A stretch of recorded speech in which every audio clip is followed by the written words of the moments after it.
already. Now we've gone Awesome. live. I I see the think. red. Okay, we have gone live. Hi, everyone.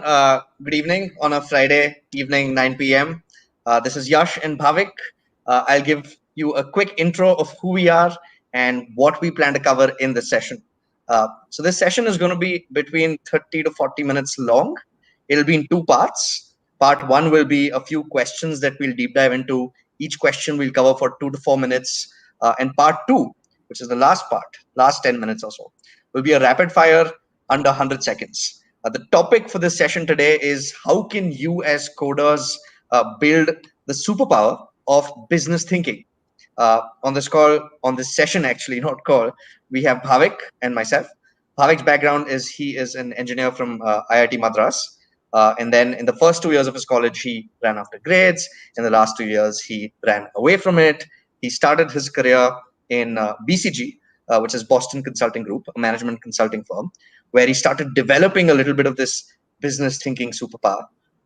And then he spent a lot of time in the oil and gas sector and various other sites in India working on ground business problems. Ultimately, decided that maybe he needs to look at a 30,000 feet view of the problem and went into private equity, where there is a lot of, I would say, money and a lot of sleepless nights and a lot of intimacy with Microsoft Excel. So he spent time in one of India's most prestigious private equity firms called Bain Capital in Mumbai, and then decided at the end of it to join Scalar, where he leads the business unit along with me and Vedant to drive growth and great career outcomes for all our learners. So welcome, Bhavik. Great to have you. I won't be as kind to you in this entire session as I have been right now. I try to put you under the Likewise, spot. likewise. For all of us watching, please note that we do have some questions from community and some from our Scalar learners as well and Discord as well. But we'll try to consciously be very, very unprepared so that we give you an honest reaction. And so our attempt has been to not tell each other what we will ask each other. Yeah. My introduction, keep it short. Unlike Bhavik, I'm not an engineer. Unlike most of you, I'm not an engineer. I did economics and psychology from this college in Mumbai called St. Xavier's. Like Bhavik, I also started my career in management consulting in McKinsey and Company. I spent a couple of years in the India office working across various sectors, I think more than about 10 cities. And then the last couple of years of my consulting career in the New York City office of McKinsey. Fun fact, it was in the World Trade Center. Not so fun fact, it led to a lot of sleepless nights, looking at a beautiful building and looking down at people having good lives. So here we are now helping grow, scalar, and build great engineering outcomes for all of us. Uh, Welcome, Bhavik. So to kickstart this session, the topic is how can coders build the business thinking superpower? And and to Fabulous kickstart the topic. question set, Bhavik, I think the first one. I'm sorry, what? No, I said fabulous topic. I think there is a technological glitch. Yeah, well, it is a fabulous topic, but it is a little ambiguous as well. So I guess the first question is when you think of business thinking and you think over the last, 5.5 years that you've cultivated this, do you think it's an inherent trait or do you think it can be developed? And that's very important to set the foundation for so that everyone on this in this session understands how you go about it in the very beginning.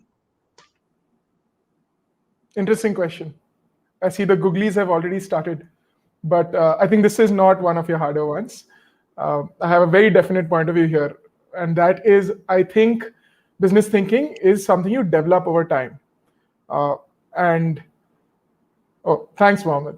Business thinking is definitely something you develop over time.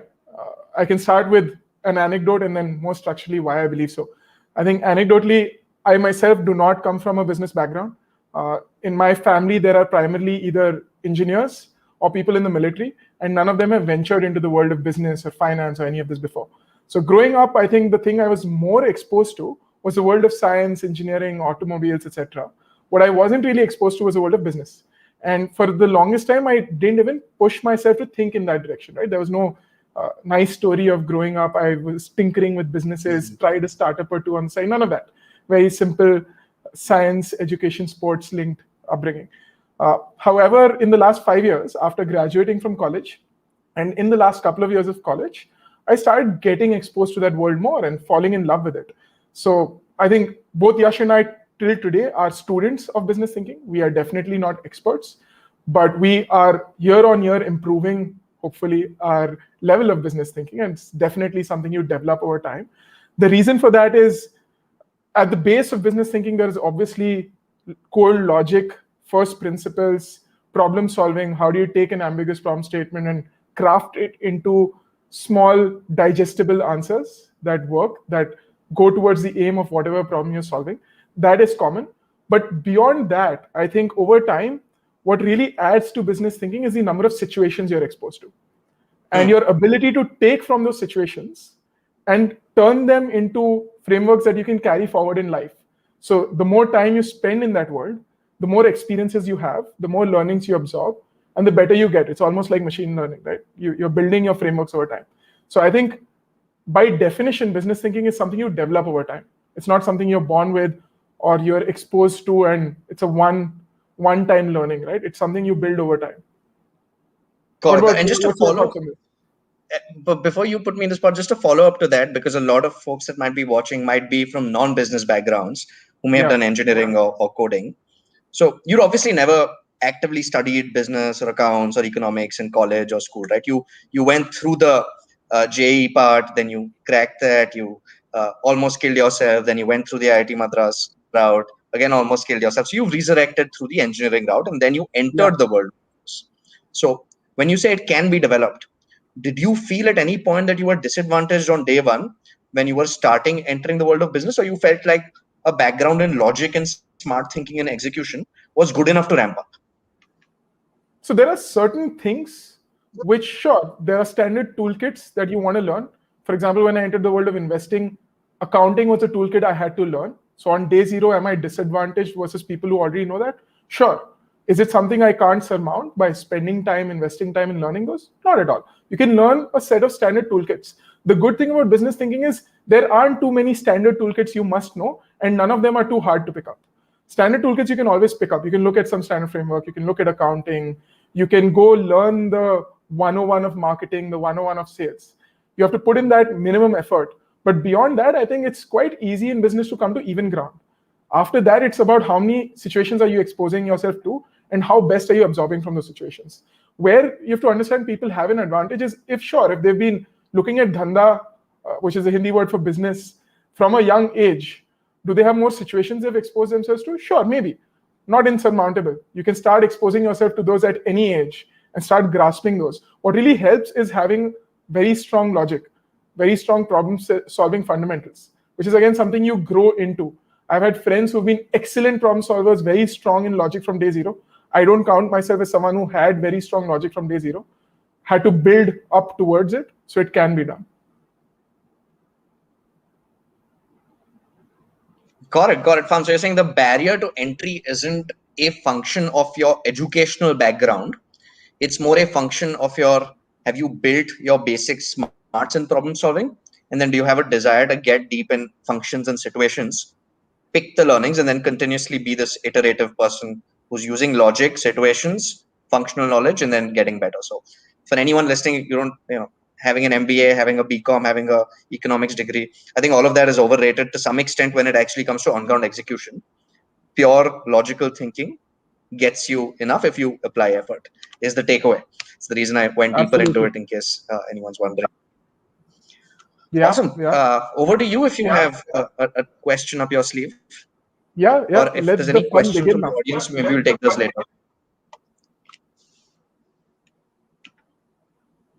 No, I don't think there's any question that's popped up fresh, but I think I've got an interesting set to throw at you and maybe put you on the spot. Let's start with if you're a techie, why should business thinking be important for you? Right. It's fantastic. The fun thing is that I'm not a techie, but the other thing is that I'm trying to extrapolate from my many conversations with all the techies I've now worked with, particularly in Scalar. And I suppose this is an imperfect answer, but I'll give you my basic point of view. I think broadly, I think there's two ways to think about it. One is the lens of impact, and the other is the lens of personal growth. Now, when you think of the lens of impact from a techie's point of view, what do techies essentially do? Techies essentially build things in this digital world, right? You'll build an app, you'll build a tool, you'll build a product, you'll build a functionality. Uh, but when you build something from an impact point of view, there is always going to be an input that you put, and then there is going to be an output, which is a working function or a working feature in a certain mobile app. Uh, and then there is going to be an outcome, and that outcome always translates into something that hits somebody's PNL. PNL is a profit and loss statement. The outcome, whether it is DAU or MAU or payment funnel or something, whatever that output and outcome that a techie's build has, will hit in some way, some PNL if you are working in the private sector. If you're working in the government sector, social sector, my answer does not apply. But therefore, given the impact funnel always leads to business, it is the end point. Uh, even a Facebook or a Google or someone would have sort of the P&L rolled up if you look at their annual report, where the activity engagement metrics on their platforms on Google search or on new product that Facebook launches, everything hits there, right? And so from a techie's point of view, I think it's important to see and be conscious of the fact that input output is great. Knowing how that translates to outcome enables you to solve backwards from it. So if you know, for example, that the goal of the business in this quarter or in this half year is to focus on 2 new geographies or 3 new target groups of users to adopt them to have greater penetration for future revenue, then your feature and the way you build out your tools should be focused with that user in mind and that business goal in mind. So your input output outcome will be a tight funnel. So I think that's number one from the lens of impact. Uh, Number two, I am personally a believer that of all the techies I have met, I have great respect, and I think my natural realization is that techies by default are very sound in a logical way, and adding a layer of uh, situational business intelligence to it can really add to a lot of perspective, which is, I think, the key hump to cross from sort of early career to mid career, where you grow into sort of from an SD1, SD2 to an engineering manager, and you perhaps have that added layer of business understanding. Your perspective, whether it is on a call or a conversation or the way you make a plan, is just very enhanced. Uh, and in some way, I see that because business thinking is more ambiguous, it allows for some cross pollination of ideas where that perspective can help you use, as a techie, you use the way you think about your algorithms, the way you think about your data structures can be informed by some of the more real world situations, where business thinking has completely different DSA, but it also has DSA. So I think those 2 reasons. One is the impact funnel is very clear. If you think of output and outcome, work backwards from it. So having a business edge helps. So it's important. And two, I think you build perspective both for a personal growth point of view, as well as just getting better at what you're doing in tech by looking at the other side. But Got it. Got it. again, disclaimer: I'm not a techie. This is my extrapolated understanding, having seen interactions where I've seen techies grow when they adopt this mindset. Yeah, you're right. Actually, I think looking back, you have some fabulous aha moments coming in from the tech team when they merge sort of the business problem and the solution you're trying to drive towards with things that they can build in tech, which we couldn't even envision, and come up with an answer that's the perfect answer to drive that outcome, right? So what you're saying is essentially in the private sector, all activities eventually linked to a business outcome, a business goal. The moment a tech is aware of that goal, they can build in that perspective into whatever solution they propose and drive more aha moments for the business, for themselves, for that's the best use of their time at the end of the day, because you want to drive towards a certain outcome that's appreciated by everyone, that's driving on ground impact. So that's a very interesting point of view. You're right. Got it. I think you've dealt with. Go ahead. Go ahead. And why we're saying that, I think Amit and Shailesh have some interesting questions here on the chat. So Amit's question is, does business thinking help transform from tech to managerial role? And then Shailesh's question is, what do you think where private sector, when you talk with respect to techies, does a techie need to learn management at some point? I think the step back, Amit, Shailesh, and the rest of us on this call is, why do I keep saying this is a call? It's a YouTube live. It's not a call. Maybe it's also LinkedIn live. I don't know where it's being projected. But a step back, I think the answer is that from a technology, whatever aspect of role you're in, front end, back end, a niche field like AML. That is a functional way of thinking and solving problems. You come to a certain part of a problem like an app and you're working on the front end set or the back end set. So that is a functional depth that you build. What business thinking adds is it adds a horizontal layer, not just a functional vertical layer, because then you start thinking, okay, how would the marketing team interface with me? What would the business team say? What would the sales team say? How does this impact PNL? How does it impact investor? It is just that stretch, that leap to say that you're not going to be in your narrow swim lane of a function or a vertical. You're going to be horizontal, strong in problem solving, situational understanding, orchestration, communication, stakeholder management. And so, yes, Shailesh and Amit, it does help you transform uh, to be seen as a better engineering manager than another engineering manager who may not have consciously tried to build this horizontal skill set. So a horizontal is the foundation, right? Like think of your education in you did your science and physics and chemistry and all of that happy stuff in class 11th, but you learned the basics of algebra and math and English and all of that and Hindi and all of the languages in class 4, 5, 6, right? Those were the horizontals. The verticals came in 11th, 12th and college. Similarly, if you're working in the private sector, having a basic business thinking is the horizontal. Whether you're tech, your marketing, your sales, that's a vertical. So of course, having a horizontal will add value to any function. In particular, because techies are building tools and businesses of the future. If you as a techie build that horizontal skill set, you have an edge over any other function to become a senior leader, to become a founder, to become a CEO. So it doesn't just help you. I think it is fundamentally one of the most important advantages a techie has today, because this is the world of tech. 100 years later, 100 years earlier, you may not be in this right spot. If you're a techie now, no better time than today to build your horizontal business skill set. So that was a passionate answer because I genuinely feel timing is very important. Uh, I hope Amit Shailesh that answers your curiosity. Absolutely, absolutely. And I think also at a very personal level, it really helps you build optionality, right? Because once you are a master of your domain, which is, say, I'm a full stack engineer, I'm great at it. After that, if you also have a basic understanding of a few other things, whether that's sales, marketing, product, how is the CEO thinking, how is the chief product officer thinking, how are the business guys thinking, you've built a lot of optionality for yourself, because you can choose to continue growing into a tech leader where as you grow up, you need to have other skills around people management, prioritization, etc. You can also say you're in your mid 30s, early 40s, you thought you were passionate about tech the last 15 years, but now you want to transition into something else, you're just bored, which is probable. You have the optionality to switch to other things. You can say, hey, I've got an idea. I understand the basics of business. I'm great at tech. I can go start up. Or, hey, after a point, I want to transition to product. Or after a point, I want to start interfacing more between tech and marketing. Can I build something there? So the more you know across different fields, even if it's at a basic level, you're building optionality for yourself in your career. And that is going to help growth at the end of the day, because you really don't know what you want to do 10 years down the line. Today, you love coding. Tomorrow, are you going to love coding 16 hours a day? You don't know.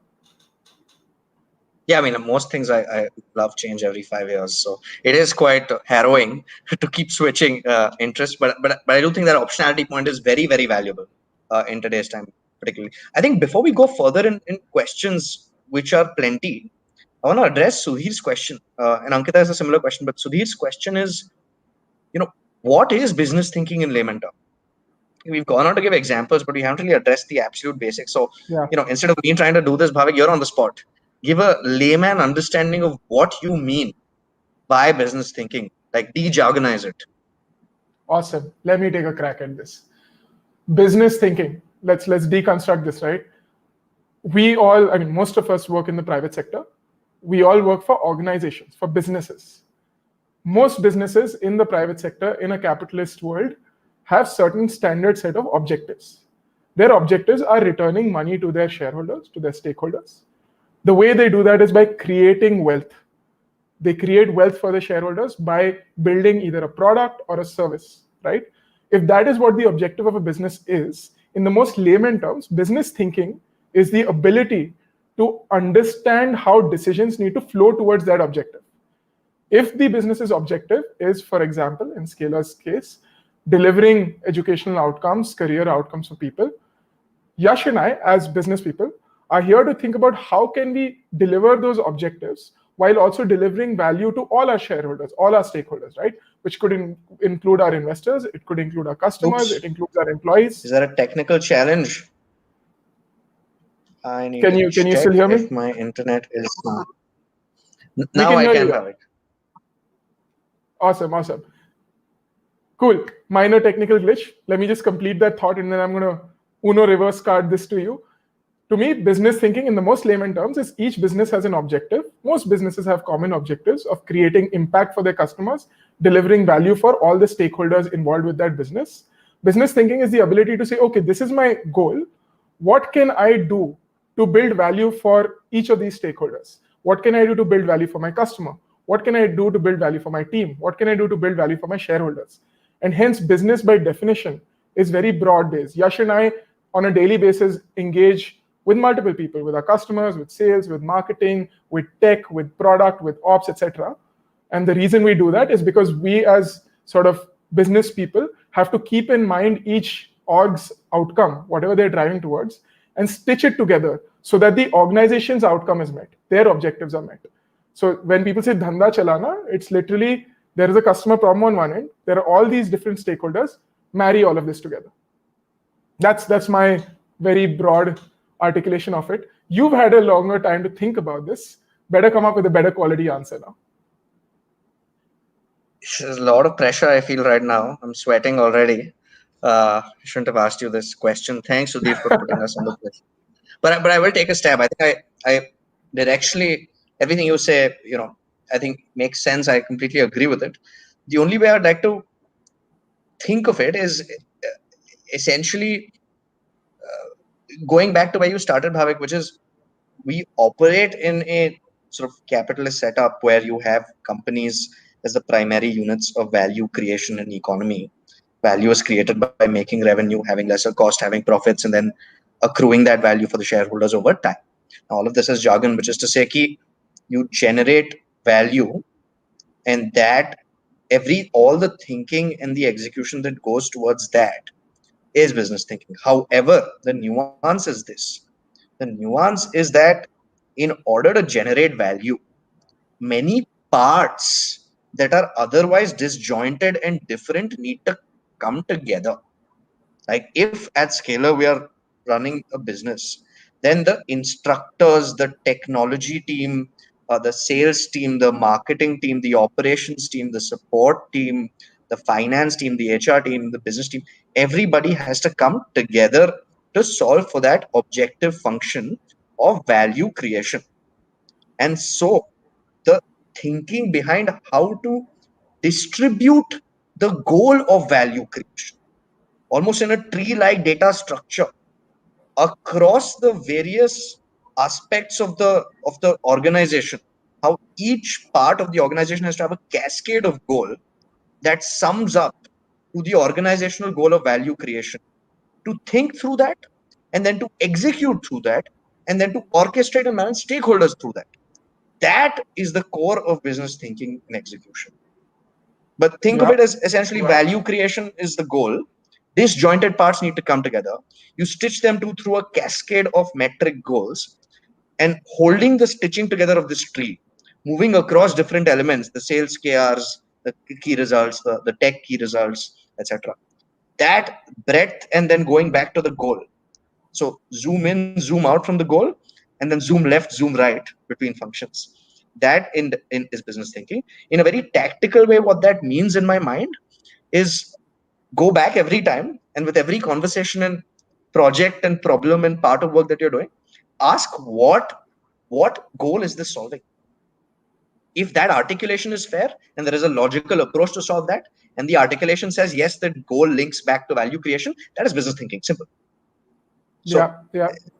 I think slightly anecdotal way that Bhavik gave it, I think my way is to try to look at it as a cascade and probably picture it and imagine it. And I hope that helps all of us on this in this session get a view from both Bhavik's point of view and my point of view to have a holistic view.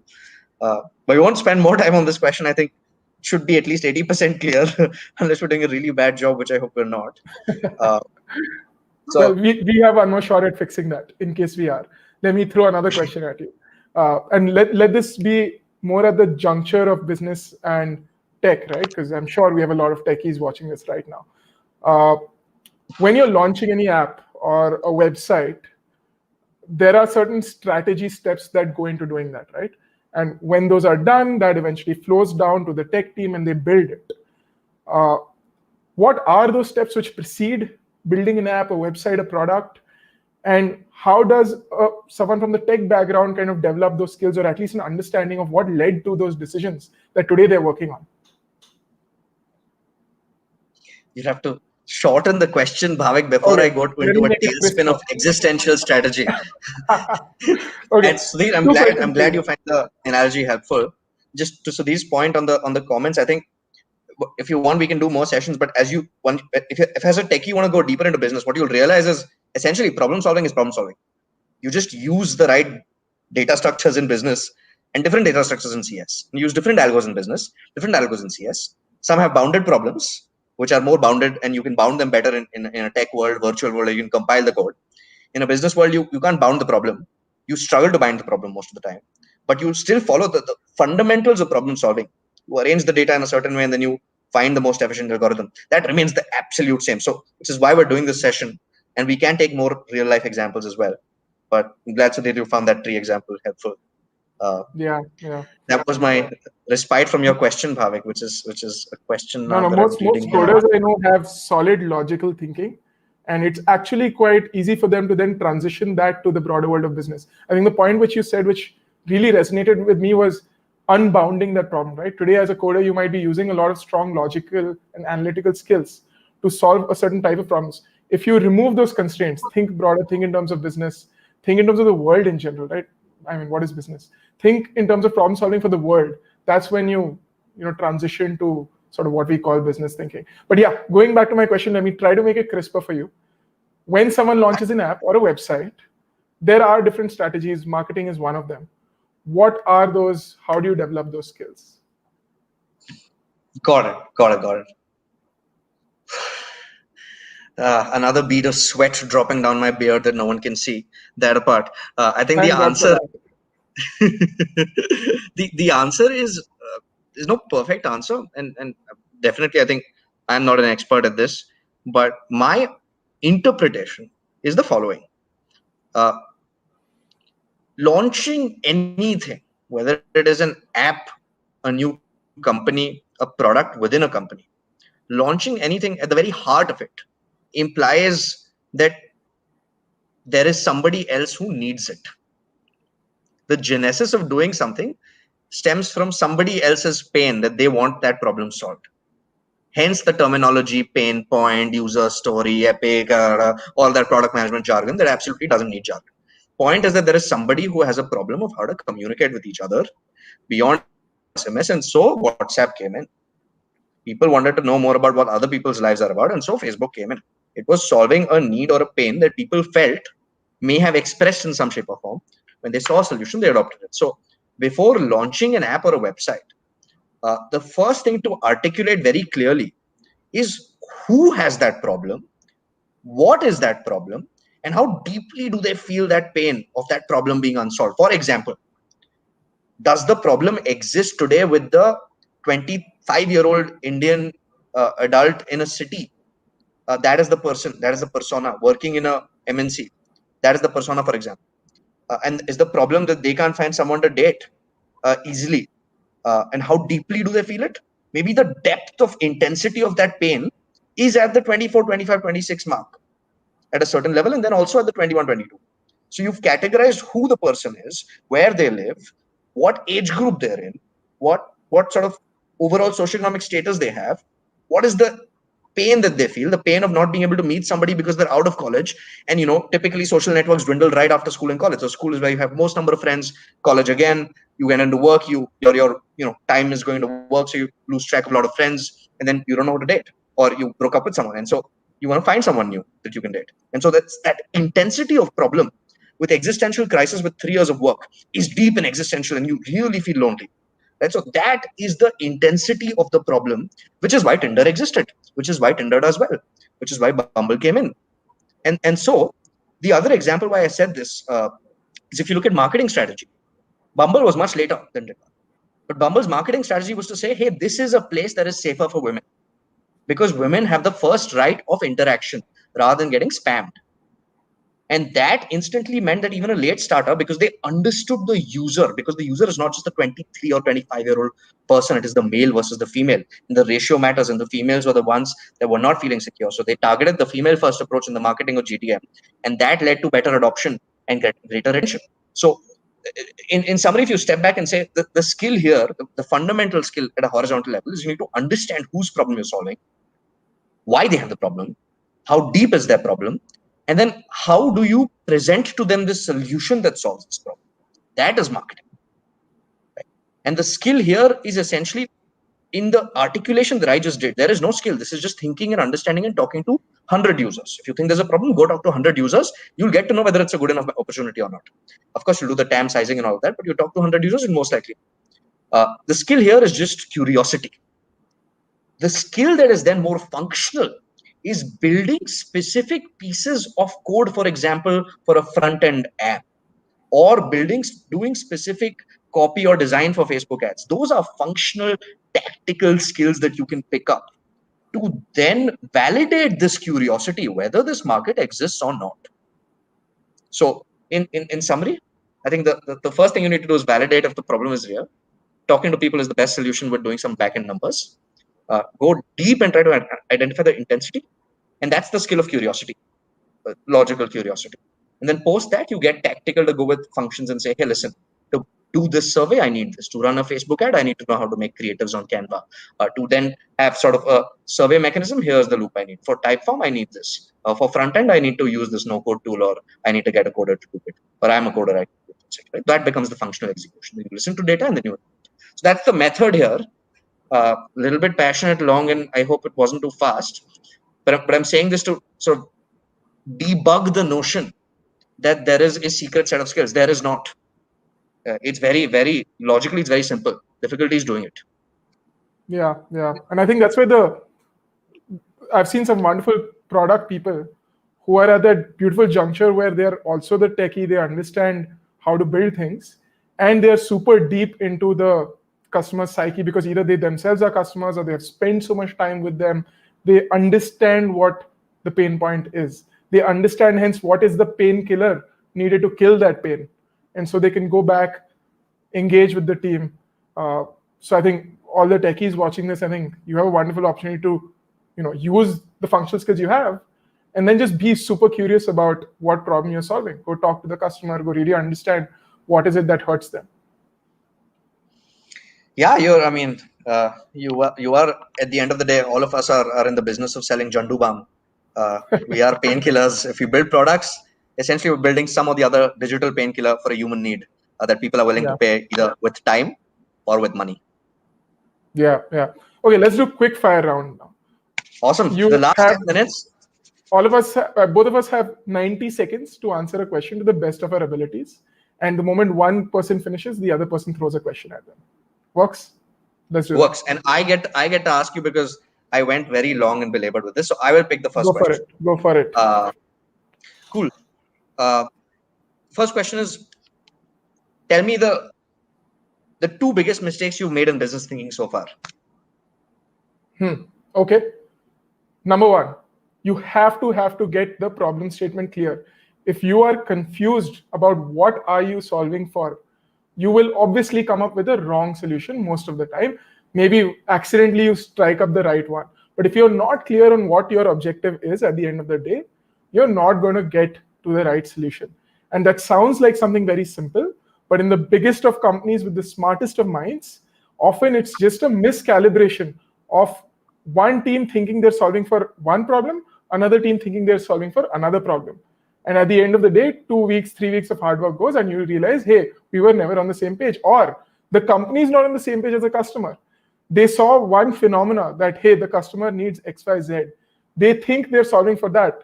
They build an entire product, go to market, it flops. Why do products flop? Why do companies flop? Because they got the problem statement wrong. So if you're not going and really understanding the problem statement, having a very clear articulation of that problem statement for everyone involved, which comes from the customer, you are most probably going to fall flat. And I think that's one of the most common business mistakes that anyone at any stage of experience is liable to make. So I think that's one. I think very closely You have linked to 20 that. more seconds. 20 more Okay, seconds, Bhavik. very closely linked to that is how do you know you're even getting at the right problem statement? How do you know you have the right fact base? You have to triangulate. Go talk to the customer, go look at data, go talk to internal stakeholders. Just keep triangulating, right? Get information from different angles and see if all of that tallies to one particular question. And that's time. Okay, fantastic. I'm in the Okay, hot your seat. question. Your question. Uh, let's see. I think there's a question Himanshu has, by the way. We can take that. Oh, very interesting. Let me look at the chat. Sorry, I missed that out. How to find business oriented people for working together in businesses? How do you find the right team, the right mix of people in a business? 90 seconds starting now. Okay, let me break this down, right? So there are multiple sources of finding the people, Himanshu. The first source is you tap into existing networks from college or school that you have. In particular, I have found that when I go back and look at people's career paths and where they started and what kind of interactions they're now having on LinkedIn or anywhere else, I'm able to see a natural curiosity that they have. For example, I know a friend who got really deep into YouTube. I know another friend who got really deep into product management in Cred and other companies. So I'm able to find them in college. I didn't realize that they were in that direction, but I'm now able to go back and say, hey, listen, why don't we chat about this topic? Now, that's the identification part. Part two, and by the way, identification can have multiple levers. One is past connects. Second is cold connects really work, but you have to play a volume game. It's a little bit like dating. You try 100, 3 will work, 2 will work, 1 will work. If you're unlucky like me, maybe 0.1 will work. But essentially, you identify from past connects, you identify from fresh connects, which can be both cold and non-cold. In the non-cold, you may have some warm connects through references and friends, but that's your identification. Identification is often not the tough part. Part two then becomes how to find and make that relationship work. Now, making the relationship work in terms of working together has to be a give and take, where the first step is a give. Now, the give is basically show interest in two things. One, show interest in their journey in terms of what they've done and why you need to connect with them. We typically get, anyone would get 5, 10 LinkedIn comments a day. It's very vanilla. If you tell them why exactly you want to connect with them, what you saw in their journey that interests you, that helps. And number two, 5 more seconds, you have to then give value towards what you're curious about that they think they'll be interested in. So step back, you have to identify them, past connects, new connects, cold, warm, and then to give them a sense of, why specifically you want to reach out with them, what your common curiosity you can have with them. The mechanics of this can be tracked on an Excel sheet. You map out 500 interesting people, and I'm sure 5 will want to have a chat with you. After that, it's your game. Wow, it's difficult. Okay, Bhavik, you're not going to have Indeed, easy it time. is. Thanks, Himanshu, Damn for it. the question. Uh, Bhavik, the rapid fire question for you is let me think. Da-da-da-da-da-da-da. I already have my next one for you. So if you don't give me one in 5 seconds, I'm No, no, giving no. another one of you. I'm giving you one. I'm giving you one very quickly, very quickly. Cool. So if you just, I guess the question for you, Bhavik, is when people think of business, should they use the big examples of the Jeff Bezos and Steve Jobs, or should they look at micro examples to get inspired? Okay.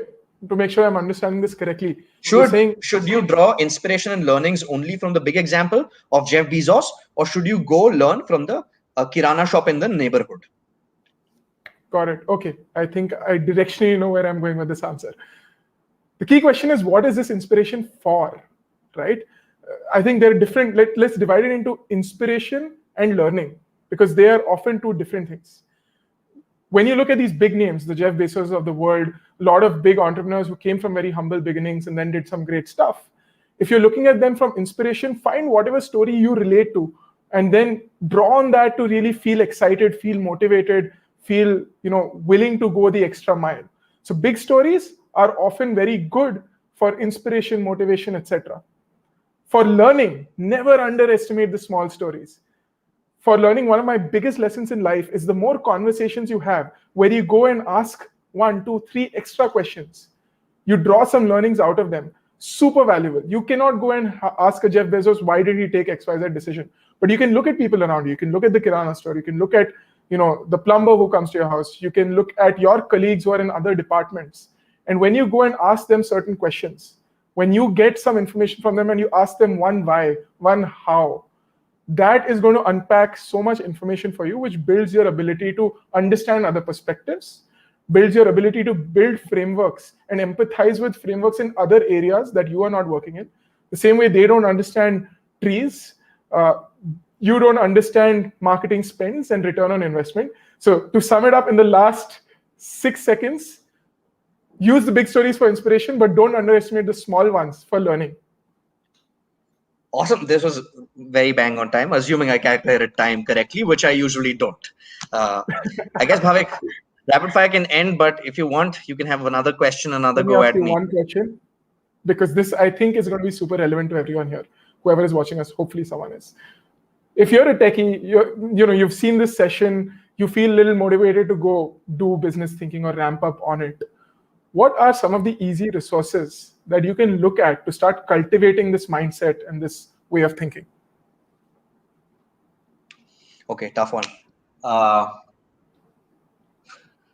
Got it. Let me step back. If you're a techie, you're interested in finding and using resources to develop business thinking. There are broadly, I think, three things that you can do to start. Number one, uh, you can go and look at, as a consumer, your favorite companies that you've bought products of, and go study just their journey, when it started, why it started, how it grew, as a story. That's the first thing. Because if you as a consumer can then go back and understand how the business developed, then you'll understand whose problem they're solving, because they're solving your problem. So that's the first easy resource to understand and build an intuition for the problem of business thinking. Two, uh, is watch commentary on businesses. Now, the word commentary is loaded because it means any article, any report, any news report, any YouTube video, any analyst report on a company is essentially an outsider commenting on how this business is being run. Find your easiest source of commentary. My recommendation is, if you pick up YouTube and search for the story of that company and ask for the genesis of that company, the story of Apple, the story of other companies, that is a great source to get a second person point of view on that. You can go more analytical by looking at some annual reports. It's overwhelming, but start with just one annual report and list down all the things you don't understand and Google them. You'll most likely get close to a BCom if you try to go deep enough in it, and it's very interesting. So that's number two. So journey of company. Two, look at commentary. Soft sources are videos and articles. Hard sources are annual reports. Pick one. It's good enough. Go deep. Be curious. Number three. I think number three is essentially, if you're a techie, most likely you're working in a company. You start getting optional invite on calls with people who are working on business or sales or marketing problems, and just ask them three stupid questions per day. If you do that, you're most likely going to understand the basic resources and tools that they're using and how they're thinking, why they're thinking. Now, if you index back to my three sources, the first one is secondary data of companies that you enjoy. So you probably will get curious. The second one is commentary. You start soft, you go hard with annual reports. And then with annual reports, you go into hyperlinks of, hey, what does P&L statement mean? Why is revenue called revenue? Why is cost called cost? And then I think finally, you pick the sources nearby to you in your company and you ask them two or three stupid questions regularly. And that is the path to becoming sort of smart at business thinking. So those three should help. Nailed it, nailed it. We've ended this session on a really impactful answer. Well done. My God, I'm sweating like there are 5 beads now. It was 1 bead earlier. Thank you I'm so much sure for the you're gonna questions. avenge Then this next week. I'm gonna end this. We don't know, guys, if we should do these sessions or not. If you like this kind of conversation, this line of thinking or not. I know a lot of us come to the Scalar YouTube channel for hardcore tech content, which is what we primarily do. We've been told by coders in recent time that, hey, give us a little bit extra. Give us a little bit of soft skills, give us a little bit of business thinking, stuff that you can't find anywhere else. And we're trying to do that as an experiment to see if that is adding value. So please share it, comment on this, and let us know if you like it. If you like it, we'll continue. If you don't, we can switch over to more hardcore tech stuff, and somebody else can do that. But happy Friday to all of you. Rajan, Pankaj, Himanshu, Ankita, everyone watching, thank you so much. Sudhir in particular, I think you had 4 comments and been really engaging. Havik, any parting words for the wonderful audience? Maybe there's no one watching us, but any parting words? I think you've gone back to the first principle we started with, which is understand your customer's pain point. So everyone watching this live or later on recorded, let us know if we should continue these, and let us know some other topics that you might want to hear about. If those are soft skills, business related, you might see Yash and my faces here again. If they are anything tech related, we will make sure we'll get some excellent people, experienced people to talk about those. Let us know what you want to see. And have a Awesome. great, safe weekend.